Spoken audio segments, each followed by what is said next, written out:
Mateus 14, 22 diz assim: e logo ordenou Jesus que os seus discípulos entrassem no barco e fossem adiante para o outro lado, enquanto despedia a multidão. Despedindo a multidão, subiu o monte para orar à parte. Chegada já à tarde, estava ali o sol, o barco já estava no meio do mar, sustentado pelas ondas, porque o vento era contrário. Mas a quarta vigília da noite, dirigiu Jesus para ele, andando por cima do mar, e os discípulos vendo andando sobre o mar, assustaram-se, dizendo: é um fantasma, gritaram com medo. Jesus, porém, logo dizendo: não temas, tem bom ânimo, sou eu. Respondeu-lhe Pedro, disse: Senhor, se és tu, manda ter contigo, andando por cima das águas. Ele disse: vem. Pedro, descendo do barco, andou sobre as águas para ter com Jesus, mas sentindo o vento forte, teve medo, começando a ir para o fundo, clamou, dizendo: Senhor, salva-me. Ele, estendendo sua mão, segurou e disse: homem de pouca fé, porque duvidaste? E quando subiram para o barco, acabou o vento. Amém? Estou com pressa.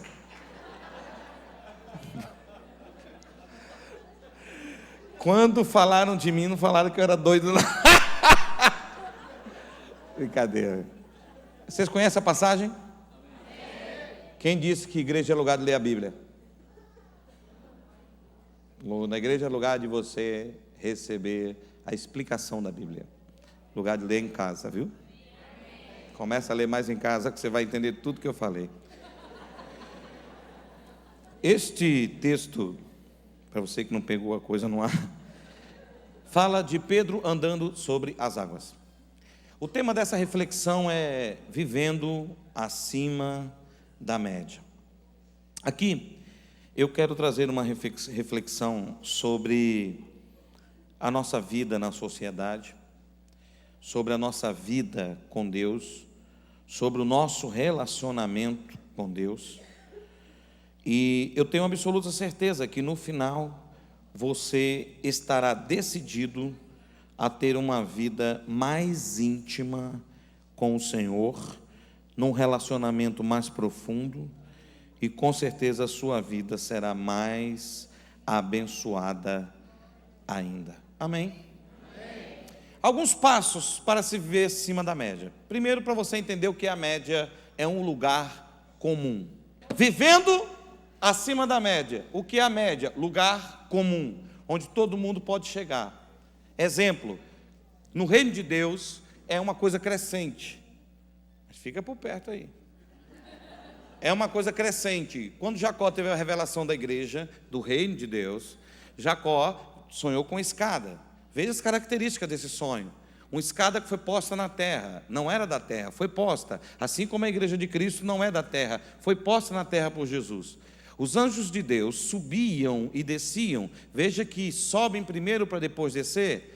Por que isso? Porque eles já acampam ao redor daqueles que o temem e levam suas orações e descem com respostas. Ok. E o Senhor estava sentado sobre ela, no cabeça da escada. É Jesus o cabeça da igreja. Então o reino de Deus é uma mensagem de crescimento, de níveis, como eu tenho pregado. Agora, por que ele não teve uma revelação do elevador? Porque o elevador é um aparelho que você aperta um botão, a porta abre, você entra, aperta outro botão e te leva para um nível acima, sem o menor esforço. E o reino de Deus é feito com esforço. Nas escadas existem várias mensagens, mas a mensagem mais básica de uma escada é que não é tão importante o degrau que você está.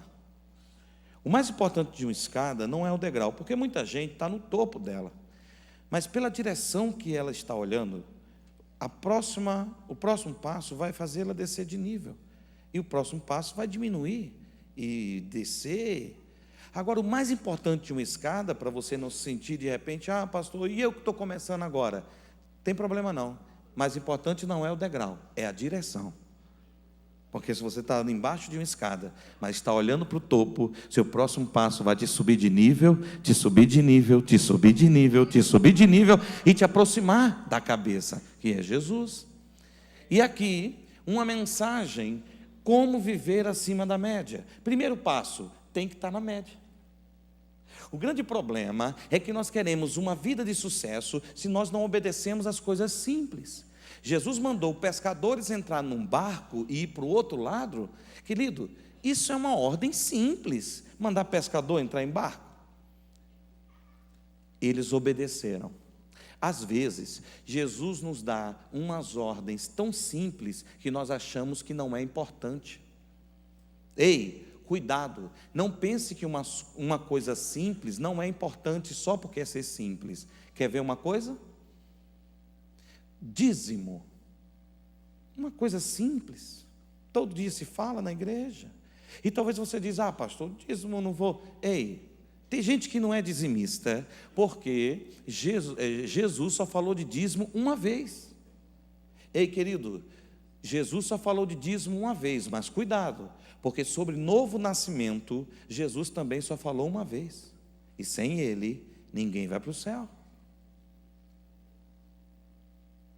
Não é porque é simples que não é importante.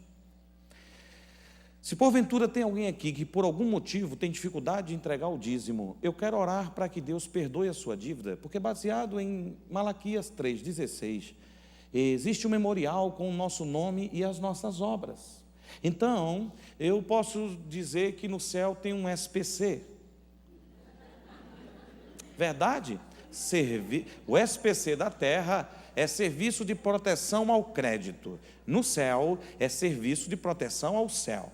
O céu se protege de você. Escute. Baseado em Malaquias 3,16, está escrito lá que você não deu dízimo esse mês. É um memorial com as suas obras. Agora, se porventura você, depois que aceitou a Cristo, não consegue entregar o dízimo e quer que Deus, e não consegue pagar o que tem para trás, porque baseado no Velho Testamento, quando você atrasava o dízimo, você tinha que pagar juros. Quem sabia disso? Acrescentar a quinta parte, sabe o que isso significa? 20%, pior do que cheque especial. Verdade? No Velho Testamento, atrasou o dízimo, quando fosse dar, tinha que acrescentar 20% do atrasado. Então, se você for fazer a conta, não dá para pagar. Então, você quer perdão para limpar a sua barra? Estou falando sério. Meu querido, há 20 anos eu estudo isso. Às vezes eu posso falar uma frase aqui, que você diz, meu Deus, vai estudar o que eu falei. Vai analisar o que eu estou pregando. Você não precisa acreditar em mim de primeira. Vai na Bíblia. Querido, Deus pode perdoar todos os pecados. Então Ele pode perdoar qualquer dívida que você tenha com Ele. E se para perdoar, primeiro passo, reconhecer que tem uma dívida. Deus, a tua Bíblia diz que é uma obrigação do crente dizimar. Se eu não dizimo, eu estou pecando. Então eu quero pedir perdão desse pecado. Todos fecham os olhos. E quem precisa desse perdão, levante sua mão e diga, Senhor, me perdoa. Eu não quero mais ser um devedor financeiro do teu reino. Cancela toda dívida financeira da minha vida, inclusive a que eu tenho contigo. E eu te prometo não errar mais. A partir de hoje, serei fiel para a glória do teu nome. Agora escute, uma coisa simples como dízimo, às vezes é mal entendido. Tem gente que dá dízimo, porém, dá da maneira errada. Como? Você recebe seu salário, vai, paga a conta, paga isso, paga aquilo, chega na igreja, dá os 10% de verdade. O valor está certo, mas a prioridade está errada. Na verdade, você tem que primeiro tirar o dízimo e depois cuidar da sua vida. Buscar em primeiro lugar o reino. Pastor, tem gente que não dá dízimo por esse argumento. Você já viu que a sinceridade é uma marca minha, sim ou não? Então segura essa. Tem gente que não dá dízimo porque diz assim, pastor, recebo R$1.000. Com R$1.000, pastor, já não dá para pagar minhas contas? Imagine com 900. Aí alguém pode dizer, não, meu irmão, mas se você der, não vai faltar. Eu tenho uma notícia para você. Se com 1.000 não dá, com 900 vai piorar. Faz a conta. 1.000 menos 100, 900. Piorou. Deixa eu dar uma notícia. Se você botar Deus em primeiro e der o dízimo, se não está dando hoje, não vai dar também. Pastor, é só ir para a ponta do lápis. Só que tem um segredo. Por que muito crente não consegue dar dízimo? Sabe por quê? Ele cuida da vida dele primeiro. Faltou para dar o dízimo. Ele chega na igreja, o pastor fala, vamos dizimar. Ele, meu Deus, eu não tenho nada para dizimar, meu Pai, faz milagre, Senhor, para que eu possa te dar esse dízimo. Percebeu que ele nunca faz esse milagre? Sabe por quê? O dízimo é teu ou de Deus? Deus precisa de milagre? Por isso que ele não faz. Agora muda, coloca Deus em primeiro, aí vai pagar as tuas contas, vai faltar. Só que tem um segredo. A Bíblia diz assim: buscai em primeiro lugar o reino de Deus e a sua justiça, e as demais coisas serão. A expressão acrescentada entra onde? Quando falta alguma coisa. Quando falta, aí entra a expressão. Por exemplo, chegou o pastor na nossa casa para almoçar sem avisar, acrescenta água no feijão. Acrescentar é uma linguagem de falta. Deus é realista, Ele nunca quis te enganar. Quando você der o dízimo em primeiro, que faltar para você, aí Deus fala assim: agora chegou a hora de uma experiência, fazei prova de mim. Deus é realista. Faltou, eu sei que foi, que eu sabia que ia faltar. Agora fazei prova de mim. Vem conversar comigo, porque você me colocou em primeiro, usou a tua fé, e agora vem para você ver se eu não vou fazer milagre, se eu não vou fazer salário aparecer, dinheiro aparecer, milagre acontecer. As demais eu acrescento, porque eu estou em primeiro. Quando eu aprendi isso, meu irmão, eu levava, era quarta e domingo culto. Quarta eu pegava envelope e eu ia levava para a obra, peão de obra, pegava o salário na sexta-feira, botava no envelope, no banheiro da obra, botava no envelope, é de Deus. Guardava, ia pagar a CIA, a Mesmo, as casas pernambucanas, a mulher da coxinha. Chegava domingo, entregava. Mas Deus viu que o primeiro dinheiro que eu tirei foi dele. Quer ver uma outra coisa? Você põe débito automático para pagar assinatura de TV, débito automático para pagar assinatura de jornal, débito automático para pagar um monte de coisa. Por que você não faz um débito automático para pagar o dízimo? Sabe o que o meu pastor faz? Quando tem um alvo na igreja, ele diz: irmão, é o seguinte, quem tem cartão de crédito, levanta a mão. Vamos fazer um negócio? Vocês podem dar o dízimo, 4 dízimos adiantados? Como assim? Em 4 vezes no cartão. Nós antecipamos, cumprimos o nosso compromisso e você vai pagar do jeito que faria na igreja. Você vai fazer na fatura, porque na fatura tu paga. Pastor Simon, e sabe o que acontece, pastor? Um grande índice, inclusive comigo, um grande índice de pessoas que dão dízimo adiantado, parcelado, quando é mês de janeiro, isso é em dezembro, quando é em janeiro, volta a dar o dízimo. Por que, pastor? Estão dando dobrado? Não, porque Deus prosperou. Então escuta essa. Irmão, põe Deus em primeiro, usa a fé. É uma vida de fé, ué. Entra no barco, ordem simples. Cumpriu a ordem simples, está na média, não está devendo nada para Deus? Então agora, vamos pensar em viver acima da média. A Bíblia diz que os discípulos entraram no barco, foram para o outro lado e começaram a enfrentar a tempestade. E você diz: está vendo que não dá certo? Pastor, esse negócio de obedecer a Deus, a gente enfrenta a tempestade. Deixa eu te dar uma notícia, querido. Se você é dizimista fiel e começou a enfrentar a tempestade, não tenha medo, porque essa tempestade não vai afundar teu barco. É apenas Jesus querendo fazer um milagre novo na sua vida. Jesus vem se aproximando, eles achando que era estou encurtando a história, eles achando que era um fantasma, começam a gritar. E quantas vezes Jesus está atuando na nossa vida, a gente pensa que é o diabo. Ah, está amarrado em nome de Jesus, está nada, está soltinho. É Jesus que está atuando. Irmão, é incrível a quantidade de coisas que Deus faz na nossa vida que a gente diz que é o diabo. Por exemplo, uma irmã começou a orar: Deus, Pai nosso que está nos céus, santificado seja o teu nome, livrai-nos de todo mal. Aí o namorado terminou o namoro. Deus livrou, irmã. Às vezes era um mal que estava na tua vida e Deus te livrou. Entenda, a tua vida não está na mão de Deus, até o sofrimento É Deus trabalhando. Tempestade, Jesus se aproximando, é um fantasma. Jesus deu 3 revelações, o que Ele deseja do crente. Não temas, não tenha medo. Medo é fé que vai dar errado. Eu estou crendo que vou dar certo, vocês estão crendo que vai dar errado. Reino dividido não subsiste.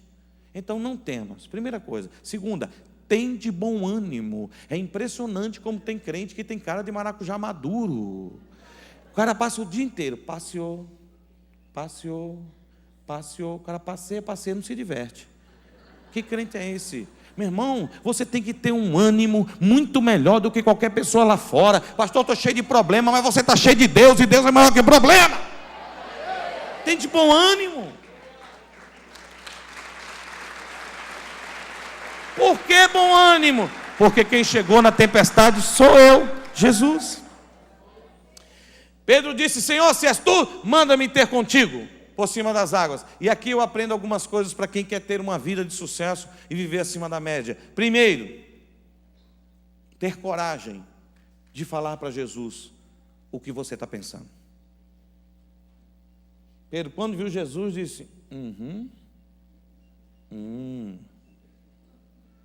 estou com ideia. Ei, irmão, Senhor, se és tu, manda-me. Sabe o que Pedro estava dizendo para a humanidade? Eu comecei a obedecer esse Jesus e entrei na tempestade. Muita gente ia pedir para voltar. Mestre, eu não me frustrei em te obedecer. Mesmo sofrendo, eu quero te obedecer um pouco mais. Porque eu descobri que quando eu me aprofundo em obediência, a tempestade passa. Manda-me. Lá era o Senhor que queria dar ordem. Eu que quero obedecer agora. E ter contigo. Pedro descobriu que a obediência o aproximava do mestre. Quem tem mais de um filho, levante a mão. Qual deles que você ama mais? Tudo do mesmo? Mas percebeu que tem filho que é mais chegado que o outro? Eu sei qual é. O que te obedece mais. A obediência te aproxima do mestre. Manda-me e ter contigo. Ei, mas eu não quero ir de qualquer maneira. Eu não quero ir como todo mundo vai. Eu não quero ir como eu sei.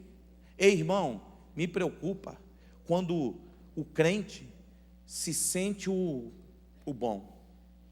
Isso aí eu já conheço. Pregar finanças? Eu já conheço. Irmão, nem que seja uma frase. Durante esses 3 dias, teve alguma coisa que você ouviu que você não sabia? Diga amém. Amém. Tem crente que diz: não vou ouvir não, porque eu já entendo tudo. Então pronto, vamos tirar Deus do trono e botar você. Querido, manda-me ir ter contigo, mas eu não quero ir como eu sei. Eu quero viver uma experiência nova. Eu quero ir andando por cima das águas. Ei, meu irmão, você vai começar a viver acima da média quando você tiver os seus propósitos claros, definidos e apresentá-los para Jesus. Por mais louco que seja o seu projeto, tenha coragem de apresentar. Tenha propósito na sua vida. Eu quero andar sobre as águas. Não quero ir de qualquer... Eu quero andando. Se não for assim, não quero. Eu quero ir andando. Jesus disse: vem. Eu descobri porque Pedro pediu para andar sobre as águas. Primeiro, Pedro queria andar como Jesus andava. Segundo, ele queria fazer o que Jesus fazia. Terceiro, ele queria viver o que Jesus vivia. Em última análise, Pedro queria ser comparado com Jesus. E eu queria que você repetisse essa frase. Pedro queria ser comparado com Jesus. Guarde essa frase e você vai precisar dela em alguns minutos. Querido, de quem foi a ideia de Pedro andar sobre as águas? De Jesus ou de Pedro? Ei, quantas pessoas não têm uma vida de sucesso, uma vida de milagre, porque a sua religiosidade faz você ficar parado. estou esperando em Deus, estou esperando em Deus, estou esperando em Deus. E Deus dizendo, eu estou esperando você, estou esperando você, estou esperando você. A ideia não foi de Jesus, a ideia foi de Pedro. Não tenha medo de expor as ideias. Ei, Deus ama ideias. Porque tudo que Deus fez partiu de uma mulher com fluxo de sangue. Tinha perdido tudo com o médico, não conseguiu cura. Jesus vai se aproximando. E ela teve Ela não podia tocar em Jesus, porque ela estava menstruada. No período, não podia. Era uma hemorragia de 12 anos. Então, pela lei lá do judeu, considerada imunda. Então, não pode tocar num homem. Aí, a Bíblia só resiste da ideia para frente. Começa assim o pensamento. Se ao menos... Parece que ela estava pensando outra coisa. Ela estava olhando o problema, a dificuldade. Eu não posso tocar nele. Mas se ao menos... eu tocar nas vestes dele. Querido, às vezes você não tem ideias, não põe em prática, porque você diz, as leis do meu país, porque a cultura, porque isso, porque aquilo. Querido, sempre, para quem tem uma ideia que não pode tocar em Jesus, haverá um manto de Jesus disponível para você. Quando a gente quer, a gente dá um jeito. Foi o que aquela mulher fez. Eu não posso tocar nele, mas a lei não fala que eu não posso tocar no manto. Eu vou tocar no manto de provas nébias. Se ao menos eu tocar. Quando tocou Jesus, opa, alguém me tocou. Mestre, todo mundo te empurra. Vocês estão me empurrando, vocês estão usando a força. E ela está usando a ideia. Vocês estão me empurrando, mas estão sem propósito. Ela só tocou na minha roupa, mas ela tem uma ideia. Aprenda uma coisa. Quer poder de Deus na sua vida financeira? Tenha ideias. Porque uma ideia para Jesus é assim: um carregador de celular, quando eu ligo na tomada, sai energia? Não. Se não tiver um receptor, aquilo é apenas um transmissor. Eu tenho que colocar um celular com sede de energia. Quando eu coloco um celular com sede, a energia sai automaticamente. Foi o que aconteceu com a mulher. Todo mundo tocou, mas ninguém estava com sede. Quando ela, cheia de sede, a ideia dela demonstrou sede, tocou, ele disse, de mim saiu energia, de mim saiu virtude, de mim saiu poder. Extraia o poder de Jesus com as suas ideias. Deus ama tanto ideia, que às vezes Jesus tem uma ideia, você tem outra ideia, Jesus abre mão da ideia dele para fazer a sua. Pastor, agora eu desviei. Fecha as portas. Um homem chegou para Jesus e disse, mestre, eu estou com um servo enfermo em casa. E Jesus teve a ideia de Jesus, eu vou lá na tua casa e ele vai ficar curado. E o homem disse, não, eu tenho outra ideia. Na minha ideia, não precisa o senhor na minha casa. A ideia que eu tenho basta daqui o senhor dar uma palavra e lá ele vai ficar curado. E Jesus, eu gostei da sua ideia, porque a sua ideia demonstra a sua fé. Eu não preciso demonstrar o poder que tenho, mas você precisa demonstrar a fé que tem. Eu não sou um líder orgulhoso. Vamos fazer do seu jeito. Sabe por quê? Porque Jesus, tudo que ele faz para você é para te promover. Então, quando ele vai te tratar num nível que você demonstra que cresceu, ele deixa você seguir o seu caminho. Ele não te frustra. Não, cala a boca, não obedece, vamos embora. Não, ele olha e diz, nem em Israel eu encontrei tanta fé. Vamos fazer do seu jeito, vai funcionar, quer ver? Já está curado, pode ir, vai lá, deu certo a sua ideia.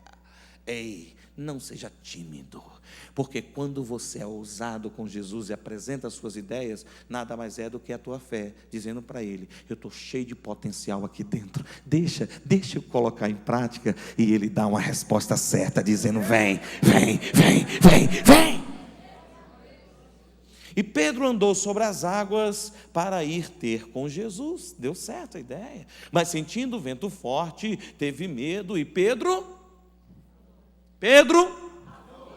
ô pastor Charles, bem que eu queria vir morar em Balneário Camboriú, mas eu não venho mais. O povo fala mal da vida dos outros. Quem disse que ele afundou?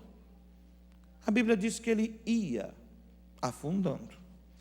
Eu sei, nós seres humanos somos assim. Alguém começa a dar errado, a gente diz, já era. O cara brigou com a esposa, divórcio, quer ver? Divórcio. O camarada voltou um cheque, está quebrado, esse aí já era, acabou, faliu. Nós somos assim, alguém começa a dar errado, a gente dá a sentença, acabou. Pedro começou afundando, não afundou. Escuta, quando Pedro começou a afundar, ele clamou dizendo, Senhor, socorre-me. A Bíblia não diz que Jesus andou, não diz que Jesus correu, só diz que Jesus, estendendo a mão. Se Jesus não correu, se Jesus não andou, bastou Pedro clamar uma vez, e Jesus estendeu a mão, significa que Jesus estava perto. Sabe o que é que eu aprendo? Não tenha medo de andar sobre as águas. A tua atitude de descer do barco, andar sobre as águas, te aproximou tanto de Jesus, que quando vier o medo, a dúvida, e você começar a afundar, vai bastar clamar uma vez, Senhor, socorre-me. Ele estende a mão e te levanta. Querido, antes de falar sobre esse episódio, faz necessário eu fazer um comentário. Terminei de pregar para 1.500 pastores sobre esse texto. Um pastor no final, uma pessoa muito usada pelo diabo. Existe. Chegou para mim e disse, pastor, Deus falou na tua boca. Eu digo, amém, é para isso que eu vim. Eu estou pensando em dividir a igreja, rachar com o ministério. E quando você pregou que Pedro pulou do barco, Deus disse, é com você. Eu digo, ô capeta, com todo respeito ao capeta, deixa eu te falar uma coisa, quem disse que Pedro pulou do barco? Pedro desceu do barco. Pular do barco é uma atitude de desobediência. Pular do barco gera um desconforto tão grande, que esta atitude de pular do barco fere as águas numa dimensão tão grande, que você afunda e molha quem não queria se molhar. Existe um princípio de legalidade espiritual. Sabe por que Pedro disse, Senhor, manda-me ter contigo? Simples, em toda navegação, em toda embarcação, só pode dar a ordem para descer do barco aquele que deu a ordem para subir. Toda navegação tem capitão. Presidente Dilma, quando o capitão, o comandante do avião diz, pode vir, ela vem para o avião. Quando ela diz, ela que diz para onde vai, vamos para tal lugar, não tem problema não, vamos. Na hora de descer, o comandante diz, espera aí, presidente, agora quem manda sou eu. É na hora que eu digo, espera a escada, porque se a senhora botar a mão na porta e descer, a senhora quebra a cara. Porque só aquele que te abriu a porta para entrar é que tem a autoridade de abrir a porta para você sair. Por não observar esse princípio, muita gente está quebrando a cara e afundando. Por isso que Pedro, numa atitude de humildade, ele desceu do barco. Aquela história toda, afundando, socorre, segurou. Na hora que Jesus segurou, Jesus não tirou logo ele da água. Jesus começou a conversar com ele. Ei, de repente você está aí com a água na cintura, dizendo, meu Deus, pastor, e agora? Calma. Jesus está segurando na sua mão. Ele não te tirou ainda porque Ele quer conversar contigo um pouquinho. Filho, porque tem coisa que a gente só ouve de Jesus quando a água está na cintura. Enquanto estamos andando sobre as águas, nós nos ouvimos certas coisas. Apenas quando dá errado, que a água está na cintura, Ele começa a conversar com a gente. Está tudo sob controle, você está na mão dele. Mas Ele quer bater um papo contigo. Jesus diz assim: homem de pouca fé. Ele disse o quê? O maior elogio que Jesus deu a um homem na face da terra. Vou repetir. O maior elogio que Jesus deu a um homem na face da terra foi esse: homem de pouca fé. Espera aí, pastor. Elogio? Bom, vamos ver se não foi um elogio. Queridos, se nós, tem 2.000 cadeiras aqui, vou dar um exemplo. Se fizermos um culto com 3.000 pessoas aqui, este culto tem muita ou pouca gente? Não ouvi, só os ricos? Ok. Como é o nome do estádio? Orlando Scarpelli? É? Eu manjo desse negócio, amor. Se levasse 3.000 pessoas para o estádio de futebol e dizer assim: vamos fazer um culto, senta nas arquibancadas, no campo, esse culto terá muita ou pouca gente? Interessante, né? 3.000 pessoas, uma hora é muito, outra hora é pouca. Tá bom. Por exemplo, aqui tem muita ou pouca água. Eu gosto de tomar café. E quando o café está muito quente, lá no Nordeste, a gente tem um costume: pega a água fria e põe dentro do café. Aqui é muita ou pouca água? Não ouvi. Interessante. Você percebeu que o muito vira pouco e o pouco vira muito, logo a quantidade é relativa? Todas as vezes que usarem a expressão muito ou pouco, o foco não está na quantidade, o foco está na comparação. E só tem muita gente aqui porque eu comparo com 2.000 cadeiras. Se tem pouca gente é porque eu comparo com 60.000 lugares. Aqui só tem pouca água porque eu comparo com o copo inteiro. Mas terá muita água se eu comparar com um café pequeno. Logo, volta ao texto. Se Jesus fosse comparar a fé de Pedro com a fé dos discípulos, Pedro tinha muita fé. Pedro, não vou mais te comparar aos discípulos, porque o que você fez foi maravilhoso. Pedro, sabe qual é o problema do pessoal lá no balneário? É que lá no balneário é assim: você pode fazer 99, Pedro. Se você der uma fudadinha, todo mundo te joga pedra. Mas eu não, Pedro. E você não me pega de surpresa quando você dá a afundadinha, Pedro. Eu sabia que você era capaz de afundar. O que eu não sabia, Pedro, era que você era capaz de andar sobre as águas. Aquele povo invejoso do balneário, Pedro, está com inveja porque nunca andou sobre as águas. Por isso que ele mete pau em você. Mas eu sou Jesus, Pedro. Eu sou aquele que vê o coração, que vê o quanto você cresceu. Pedro, foi demais. Eu vou te promover. Eu digo que você tem pouca fé, porque eu estou te comparando com o único que tem poder de andar sobre as águas. Parabéns!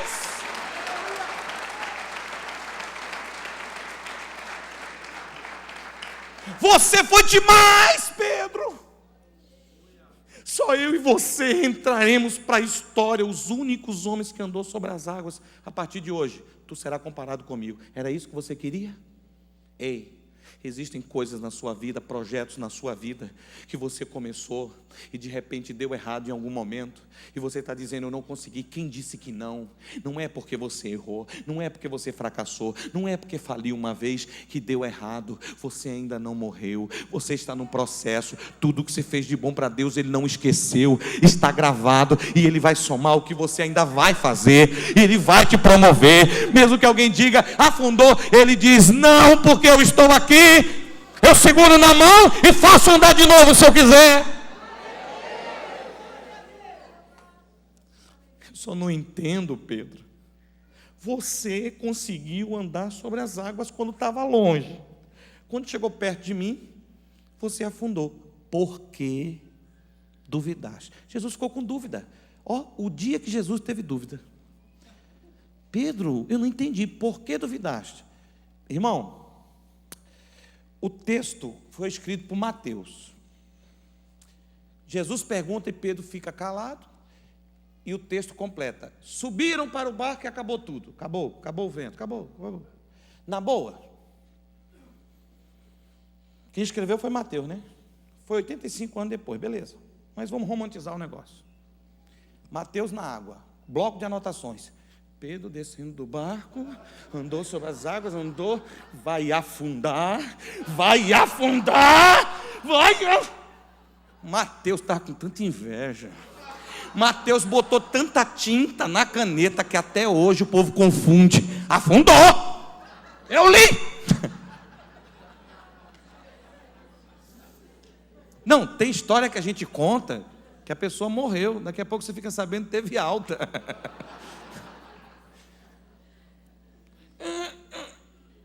Pronto, estendeu a mão. Jesus falou tal, homem de pouca fé.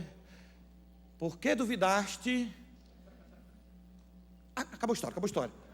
Não, calma aí. Vamos recapitular.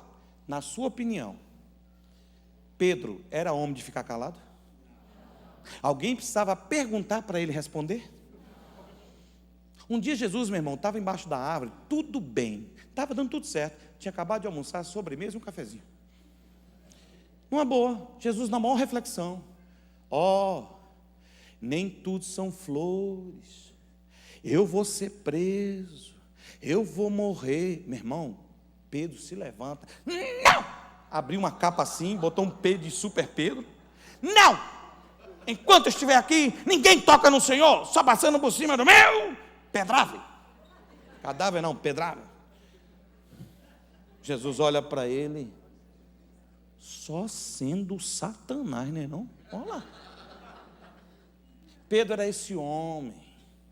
Aí Jesus pergunta, por que duvidaste?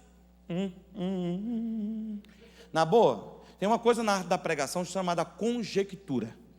Eu tenho o direito de fazer uma conjectura, contanto que eu seja honesto com a minha plateia, que diga que é um pensamento meu e não uma interpretação da Bíblia. É um pensamento meu que eu vou dizer agora. Se você entender assim, pastor, colou não, pode jogar fora, amém? Agora, se você for doido igual eu, imaginar que pode ter sido isso, você dá glória a Deus, tá bom? Tá bom? Por que duvidaste? Primeira resposta, porque foi a primeira vez que eu andei sobre as águas. Quem andou de primeira aqui? Ninguém conseguiu andar de primeira na terra, quanto mais na água. Senhor, foi a primeira vez, eu não tinha experiência com esse negócio. Segunda, por que duvidaste? Segunda opção, vai um cardápio aí, né? Segunda opção, por que duvidaste? Senhor, eu não duvidei do Senhor, eu duvidei de mim. Não, tem momentos que nós estamos vivendo um momento tão bom, que a gente duvida da gente. É verdade. Se for mulher, fala assim, me belisca. Uma vez, o Reinaldo Gianecchini estava fazendo um filme de um amigo nosso aí, lá do Rio. Aí eu fui lá orar, não sei o quê. Aí pegamos o voo juntos, né? Rio-São Paulo. Quando nós saímos assim na porta do aeroporto, umas meninas adolescentes. Aí eu virei para o Reinaldo e falei assim, é sempre assim quando eu chego. E elas, me belisca. Eu digo, vou dar uma disfarçada, segura aí para mim. Ei, irmão, é verdade. Às vezes as coisas estão dando tão certo para a gente que a gente duvida da gente. Será que eu estou vivendo isso mesmo? Eu acredito que Pedro, uma ideia. Senhor, está vendo o barco? Eu vim andando. Nunca vi o Senhor carregar um homem no colo. Porque carregar um homem no colo é a declaração da incapacidade de fazê-lo andar. E o Senhor não tem esse problema. O cego mandou enxergar, o paralítico mandou andar, o morto mandou sair. Então o Senhor não carregou homem nenhum no colo. Será eu, Pedrão, que saí cheio de moral do barco, vou voltar no colo? Ah, não, Senhor, por favor.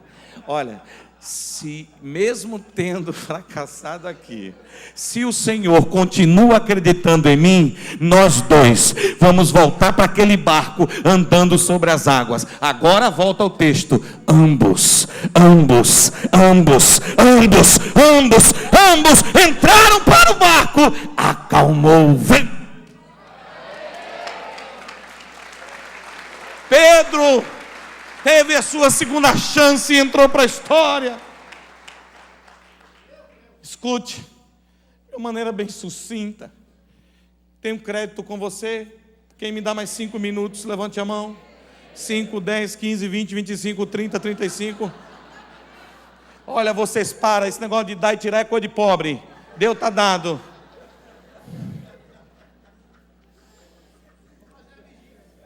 Rapidamente, aceito Jesus, vou morar na igreja, dali vou em Recife, vou para o estado do Espírito Santo, onde está minha família, começo a trabalhar na distribuidora de biscoito, depois abro mão para trabalhar na igreja, chego para o pastor e digo: pastor, eu quero 30 dias de férias no primeiro mês. O pastor disse: você não quer trabalhar para Jesus, meu filho? Não, é porque eu quero ser missionário na Europa, só que eu não tenho dinheiro. Ele disse: me dê sua caneta aqui. Pegou minha caneta e disse, fez uma conta, disse: meu filho, você vai gastar mais de 3 mil, passaporte, mala, passagem, comida, você não vai conseguir não. Eu disse: eu vou. Você tem dinheiro? Eu disse: eu vou começar até agora. O senhor quer ver? O senhor quer me comprar essa caneta? R$50. Disse: meu filho, a caneta deve ser R$1. Eu digo: não tem problema não, mas a minha o senhor compra por 50. Para quê? Que eu vou fazer esse dinheiro virar o dinheiro da passagem. Peguei, meu irmão, aqueles R$50, fui no mercado informal, com um nome francês chamado Camelô. Escrevi, francês. Botei na caneta Jesus te ama, gravei, fui para a porta da igreja vender, vendia R$2. Fiz R$100, comprei 100 caneta, vendi, 200 vendi, 400 vendi. Quando fui comprar 800, o Camelô disse: meu irmão, peraí, onde que é o seu ponto? Eu digo: ponto? Eu não sou vendedor, eu sou missionário. Eu estou vendendo caneta, que eu quero ir para Portugal ser missionário. Ele disse: olha, é o seguinte, eu não sou crente não, mas minha mãe é da Assembleia de Deus e ela diz que missionário sofre muito. Eu vou te dar uma ajuda, toma aqui 200 canetas. Eu aprendi uma coisa: primeiro, quando você tem um sonho, você vai pagar o preço maior do que todo mundo. Segundo, você acha que sua provisão vem de alguém. De repente Deus fecha o coração exatamente para você aprender a confiar em Deus. Terceiro, de onde você menos espera, é de lá que vem o milagre de Deus. Vendi 1.800 canetas, cheguei para o meu pastor: está aqui o dinheiro. Ele disse: meu filho, você sabe que roubar é pecado? Por quê? Não é possível que você arrumou esse dinheiro tão rápido. Eu expliquei para ele, ele me abençoou, fui para Portugal, fiquei no centro de recuperação drogado, ganhei uma alma para Jesus, voltei. Quando voltei, estava varrendo a sala dele, ele disse: agora você precisa de uma experiência, precisa começar a dirigir uma igreja, toma aqui a chave, você é pastor da igreja lá de Eldorado. Eu digo: glória a Deus, estava varrendo, agora eu sou pastor. Quando ele saiu da sala, dobrei o joelho e fui falar com Deus. E Deus, é o seguinte, eu estou devendo muito no Hipercard lá em Recife. Eu agora sou pastor e eu não posso subir no altar devendo. O meu salário é R$120 e eu devo mais de 5 mil.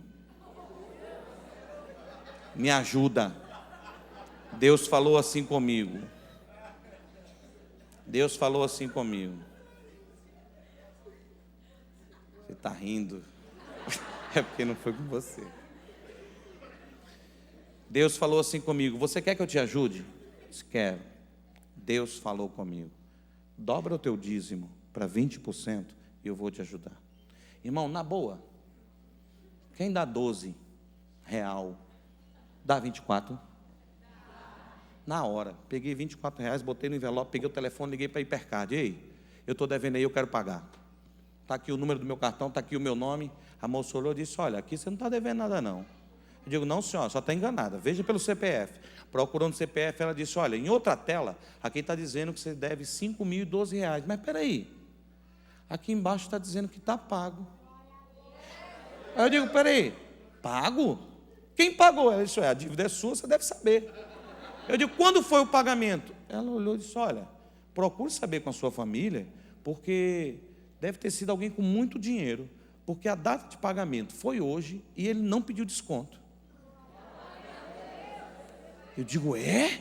Quer dizer que se eu pedir, você tira o meu nome do SPC, do Serasa? Aí você tira. Irmão, peguei o telefone, liguei para meus irmãos, são 10.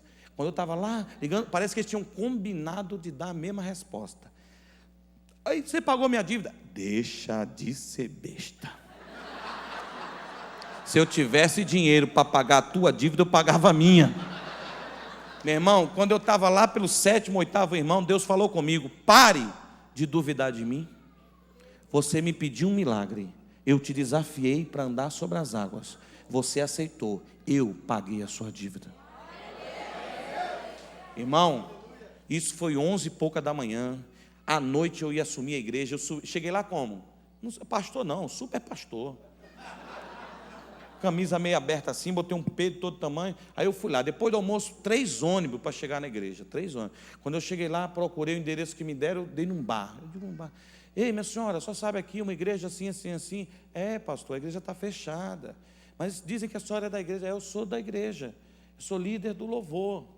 Eu olhei assim, garrafa de cachaça, tudo. Eu sou dono do bar também, pastor. Tá bom, e onde que é a igreja? Aqui do lado do bar. Aí eu, tá bom, irmã, avisa qualquer membro que vier aqui, a senhora avisa que tem culto à noite, que eu vou conhecer o bairro. Meu irmão, quando cheguei à noite, estava a irmã sozinha. Eu disse, irmã, cadê os membros? Está todo mundo aqui, pastor, eu e o senhor. Só nós dois, só. Só sabe cantar? Sei, cante. Nesta noite feliz, neste santo lugar, eu e ele marcamos o encontro com Deus. Bom, peguei o microfone. Vamos pregar, irmã. Vou pregar, a senhora ouve. Mas primeiro eu vou fazer o ofertório, porque eu precisava dar passagem para voltar. Aí mandei o dízimo, eu orei, tá bom. Irmão, hoje é engraçado. Na época era uma vergonha. Tá bom. Segundo culto, eu digo, irmã, avisa que eu vou orar por milagre. Segundo culto, a igreja estava cheia. 16 pessoas sentadas. 4 bancos. Eu estou pregando, a irmã, dá licença. Pois não, posso ir no banheiro? Eu digo, irmã, desculpa, eu nunca vi alguém parar uma mensagem para pedir para ir no banheiro. Não, que o banheiro é atrás do senhor. O banheiro que era da igreja era o mesmo banheiro do bar. Tinha uma porta para o púlpito e uma porta para o bar. Aí o código era bater na porta. Se ninguém responder, a pessoa entrava. E era apertado assim. O púlpito era uma mesa de criança, o gasofilácio era uma caixa de sapato. E a pessoa levantava a mão para ir no banheiro, eu mandava o povo fechar os olhos. Vamos orar. Quando a gente ouvia barulho de muitas águas, a gente terminava a oração. Irmão, terceiro culto. Não, era a igreja Kinder Ovo, todo culto era uma surpresa. Terceiro culto, eu estou pregando, o irmão, eu não concordo. Eu digo, como? Eu não concordo com o que você está pregando. Eu digo, querido, espera aí, no final a gente conversa. Continuei pregando, eu não concordo. Querido, no final a gente abre a Bíblia, a gente, tá? Compartilha. Eu não concordo. Meu irmão, e daí isso? Não concorda? Para Mateus. Não fale assim comigo, que eu já fui o maior dizimista dessa igreja. Deu vontade de perguntar quanto, sabe? Mas eu digo, querido, deixa eu te dizer uma coisa. Não me interessa se você foi o maior dizimista. Aqui tem pastor, tem autoridade eclesiástica, e aqui quem manda sou eu, velho. Primeira igreja, eu falava essas besteiras, né? Agora, não, quem manda eu sei que é Jesus. Ele disse, não fale assim comigo, senão eu vou embora. Eu disse, a porta da rua é a serventia da casa, desaparece. Meu irmão, quando o cara levantou 15 com ele. Eu disse, ei gente, é só ele. Não, a gente é da família dele. Ficou a irmã sozinha, com a cara de humilde assim. Eu olhei para ela, cante.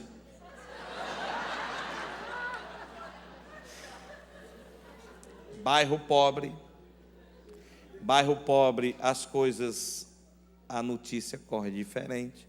Cheguei no quarto culto, quando eu desço do ônibus, sinais de avivamento. Uma bicicleta, uma moto e um Fusca. Eu digo, isso é de Deus. Deus está prosperando. Quando eu cheguei lá, 22 pessoas. Aí estava aquele negócio de oportunidade, eu chamei a irmã. Eu disse, irmã, que multidão é essa? Pastor, está correndo um boato com seu nome no bairro. Eu era solteira ainda. Eu disse, irmã, tudo que eu não preciso é um boato agora. Ela disse, não, é o seguinte. Está correndo a notícia que chegou um pastor que proibiu dar o dízimo. Que tinha um irmão que tinha um dízimo muito alto, que queria dar o dízimo, o senhor expulsou da igreja. E todo mundo queria dar o dízimo, o senhor mandou embora. Ah, é? E quer dizer, depois que correu uma notícia dessa, a igreja encheu. Promoção, né? Aí eu peguei a palavra, expliquei o que aconteceu e disse, agora eu vou dizer o que eu penso sobre dízimo. Dízimo é um imposto do Velho Testamento, do reino de Deus. É apenas o mínimo. Se Deus não estabelecesse o mínimo, o povo não dava mesmo. É uma forma de Deus iniciar o relacionamento contigo nessa área. Por isso que é uma obrigação. Mas eu tive uma experiência e a partir de hoje o meu relacionamento do dízimo não vai ser mais 10%. Contei o testemunho que aconteceu. Aí um levantou e disse: pastor, eu sou de uma outra igreja e eu já fui dizimista de 20%. Deus me abençoou tanto, tanto. E aí eu casei, minha esposa não concordava e tal, mas ela falou para mim aqui agora que ela quer voltar a dizimar 20%. Outro, eu também. O povo que veio atrás da promoção do dízimo saiu dizimando 20%. Irmão, tivemos que mudar de lugar para 80 pessoas, depois para 350 pessoas. Parecia uma igreja de cigano, e Deus prosperando, prosperando. Aí eu criei uma meta. Eu digo: ei, parou. Não, 2 cultos no domingo. Eu disse: não saio mais daqui.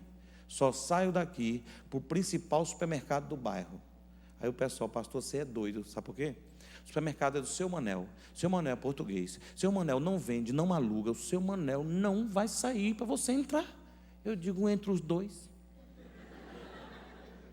Mas eu vou orar para ir para lá. Pastor, você vai orar para fechar? Não, para Deus promover ele, levar ele para a capital. Pronto.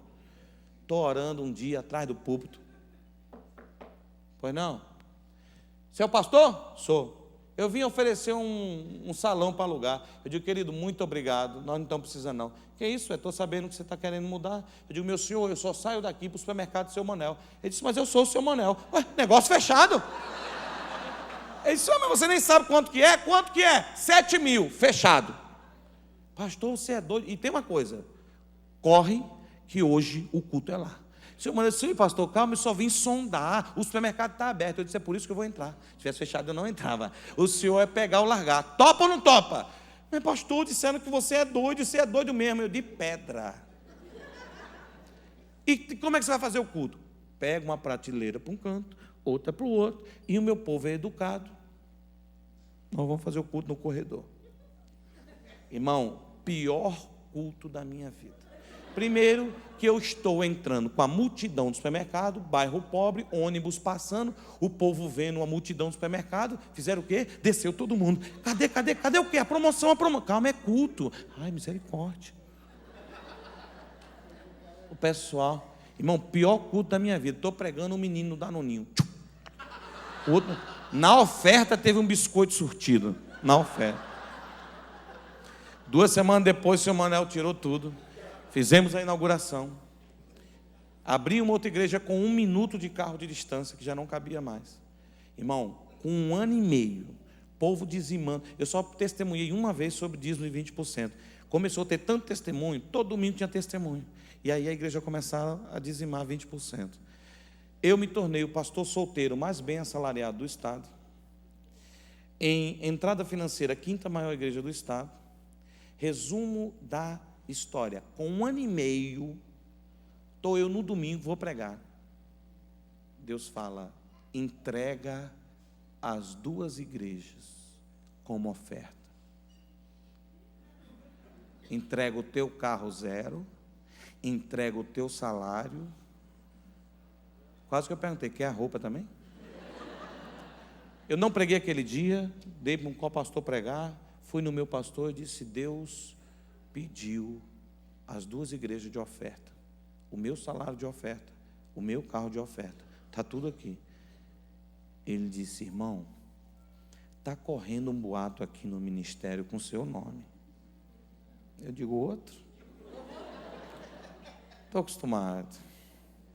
O boato vai acabar hoje, porque o boato só é boato quando não é verdade. Então, o boato que está correndo entre os pastores é que da maneira que você cresceu, você é doido. Esse é o boato. Hoje eu vou confirmar: você é doido. O boato acaba e se torna verdade. Você vai viver de quê? Não sei. Você vai fazer o quê? Não sei. Eu vou orar. Fui para Brasília. Em Brasília tem uma igreja que tem uma torre de oração. Fui para o último andar da torre, fiquei 21 dias de jejum e oração. Deus começou a me revelar esses princípios que eu estou te revelando e disse assim: eu estou te levantando como um libertador financeiro nesta nação. Eu não estou dizendo que Deus disse que eu seria o maior e nem o melhor, mas eu estou te dizendo que quem me levantou foi Deus. Deus disse: agora eu vou te tirar do Brasil, que eu vou enriquecer a sua mente. Irmão, fui para Portugal com as malas.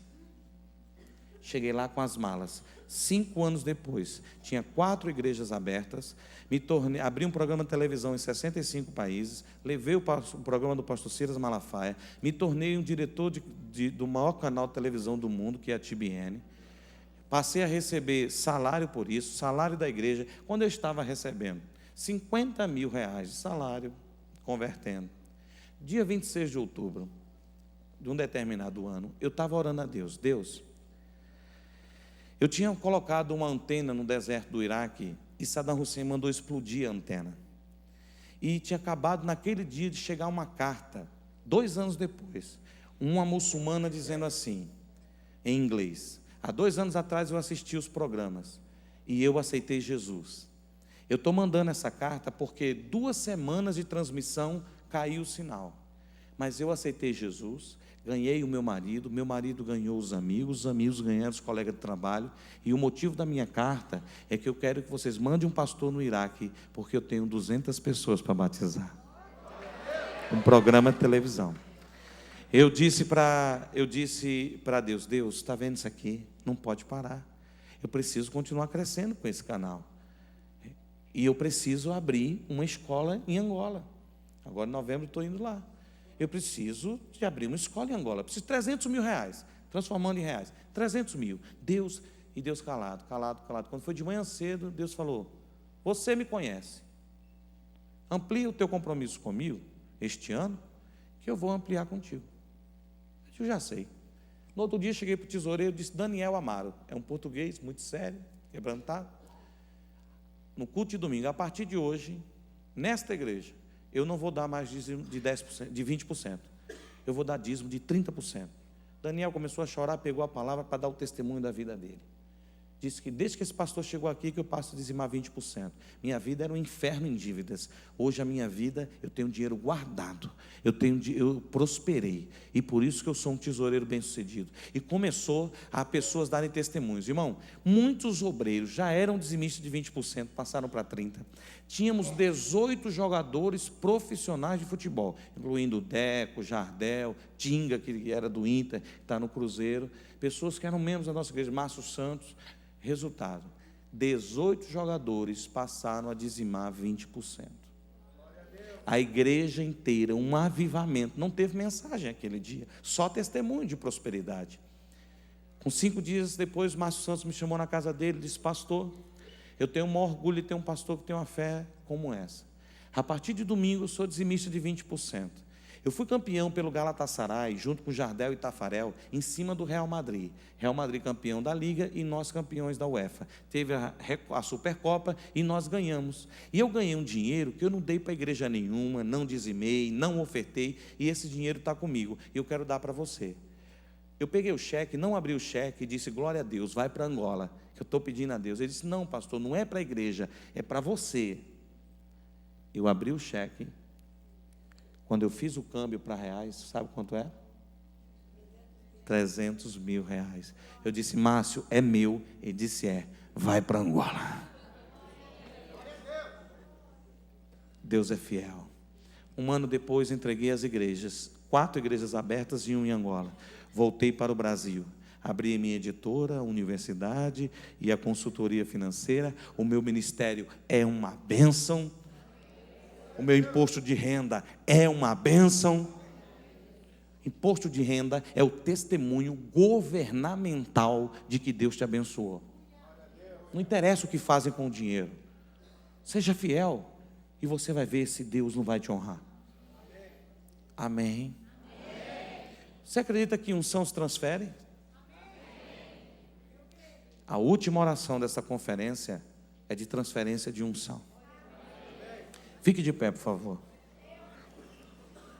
Agora escute. Elias pôde cobrar a transferência de unção? Não. Eu posso te cobrar? Me dá aí 10 mil para eu orar por você. Posso? Ok. Então escuta. Mas Eliseu teve que pagar um preço? Interessante, né? Eu não posso cobrar, mas você tem que pagar um preço. para ter esta unção na minha vida, eu falei, os milagres que nós vimos aqui, e atenção, amanhã, vai, liga para quem está devendo, liga, vai lá no banco, tira o extrato. Muitas pessoas aqui, o milagre já aconteceu, você que não está sabendo. É uma unção. Deixa eu te dizer o que é unção. Unção é uma assinatura de Deus. Só tem unção quem tem autoridade, só tem autoridade quem tem testemunho. O testemunho leva a autoridade que gera a unção. Então, aquilo que é dito por alguém que tem uma unção, não precisa nem de sapatear, vai acontecer. Agora escute. Lucas 17:10, pastor Charles. Lucas 17:10 revela o que Jesus pensa sobre dízimo. Jesus disse assim, era bom se pudesse botar na tela aí. Lucas 17:10, Jesus disse assim: quando fizerdes tudo que vos for mandado, dizei, somos servos inúteis, porque fizemos apenas o que deveria fazer, o que foi mandado. Vamos analisar o texto. Jesus está chamando uma pessoa fiel de inútil? Sim ou não? Não. Vou repetir. Quando você fizer tudo o que foi mandado, dizei. Eu não posso dizer. Jesus está saindo fora. Eu não posso te chamar de inútil porque você faz tudo o que eu mando. Para mim, você é útil. Mas quando ele diz assim, dizei, ele está revelando um princípio de crescimento. Está aqui a segredo, ó. Eu trabalhava numa empresa de autopeça, no estoque, e quase que a cada mês eu era promovido. Saí do estoque, a empresa estava implantando o ISO 9000, 9001, e disseram, quem tem uma ideia boa é promovido. Sabe o que eu fiz? Voltei para o estoque para limpar as peças com defeito, fiz um relatório, na hora do meu almoço, final do mês, quem tem uma ideia? Eu. Aí o pessoal disse, você entrou agora no setor, já tem uma ideia? Tenho. Qual é? Temos 250, isso há anos atrás, temos 250 mil de peça parada com defeito no estoque. Eu tenho um plano para a gente recuperar de São Paulo. O número das peças são as mesmas, a gente pega uma nova, a gente repõe, conversa com eles, daqui a pouco a gente tira toda a peça com defeito do estoque, a gente cria um setor de garantia, para quando o cliente chegar com a peça com defeito, imediatamente a gente já lida com São Paulo e pega a nossa parte. Ela disse, quando foi que você fez esse relatório? Eu disse, na hora do meu almoço, eu almoçava e corria para o estoque. Ela disse, você sabia que nós não pagamos hora extra na hora do almoço? Eu disse, eu sabia, mas eu queria esse relatório, eu tinha que pagar o preço. O engraçadinho falou do meu lado, deixa de ser otário, você está dando a vida pela empresa. Ela olhou para mim, bateu caneta na mesa e falou, parabéns, gostei da sua ideia, você vai ser o funcionário do mês, você vai receber aumento, você vai ser promovido, vamos criar um setor de garantia, você será essa pessoa, a partir de amanhã você não vem mais com o uniforme da empresa, vai botar uma gravata, camisa social, uma mesa do lado do gerente de vendas, e a partir de hoje, peça com defeito, alguém te procura e você resolve logo com São Paulo. Você é o funcionário do mês. Olhei para o engraçadinho e falei, tomou? Deixa eu te dizer uma coisa, uma pergunta. O nome do meu patrão era Antônio. De 8 a meio-dia, 2 às 6, eu trabalhava para quem? Não, só os ricos. Isso. Na hora do almoço, eu trabalhei para quem? Para mim. Para minha promoção. Ei, deixa eu te ensinar esse princípio. Quando você entrega o dízimo, você está trabalhando para Jesus, para o reino de Deus. Você é útil para o reino. Amém? Jesus está perguntando ali, quando é que você vai começar a ser útil para você? Na língua portuguesa, a palavra útil e inútil é mal interpretada. Quer ver? Isso aqui é útil? Se eu quiser tocar bateria, isso é útil ou inútil? Quer dizer que não presta? Não. Quer dizer que não serve para aquilo. Ei, se eu quiser entrar na internet, é útil. O teu dízimo não serve para te prosperar, serve para eliminar a ação do devorador na tua vida. Mas o que será útil para te prosperar é o que você fizer acima dos 10%. É isso que Jesus está dizendo.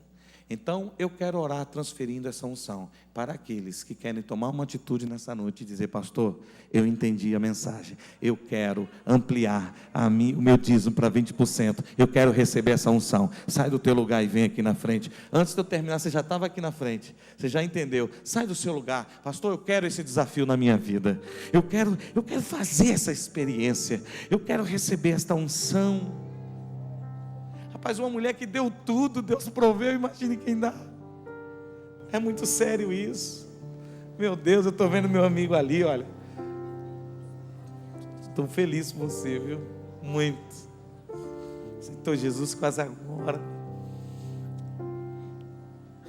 E deixa eu te dizer uma coisa que me chama a atenção numa igreja. Tem duas coisas que me chamam a atenção numa igreja. Eu prego os 3 dias... Ninguém vê, ninguém sabe, mas eu fico de olho no pastor da igreja. Tem pastor que quando me convida, vem cheio de recomendação. Verdade. Infelizmente. Tem pastor, não tem aquela hora da oferta que eu falei, agora ó, Deus vai falar contigo, não tem? Tem pastor que diz: rapaz, você tinha que ter falado valores aí. Eu digo: opa, se Deus te dirige, faz. Mas a mim não dirigiu.